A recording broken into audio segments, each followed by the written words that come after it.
Dans la banlieue de Kiev ce matin, Alina est une miraculée. Elle dormait lorsqu'un missile russe a détruit entièrement sa maison. J'étais dans ma chambre quand le missile a frappé. J'ai dû ramper à travers les débris. Ma vie est détruite. Pourquoi est-ce que ça nous arrive? Aujourd'hui, 55 missiles ont été tirés par la Russie.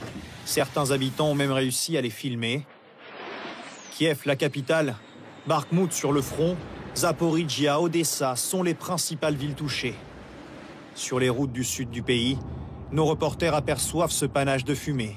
2 centrales électriques viennent d'être bombardées, celles qui alimentent la ville d'Odessa. Conséquence immédiate, la ville toujours au cœur du conflit, mais plutôt épargnée par les bombardements, se retrouve plongée dans le noir total. Dans le centre-ville, cette nouvelle vague de bombardements massifs inquiète les habitants.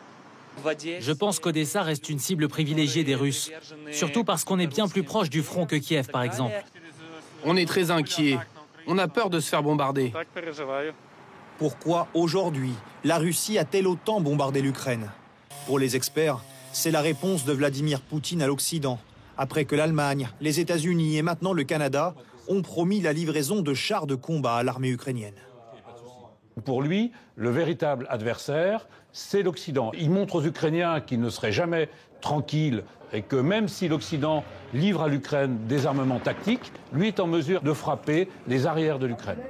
Les chars promis aux Ukrainiens par les Occidentaux pourraient arriver sur le front d'ici 3 mois.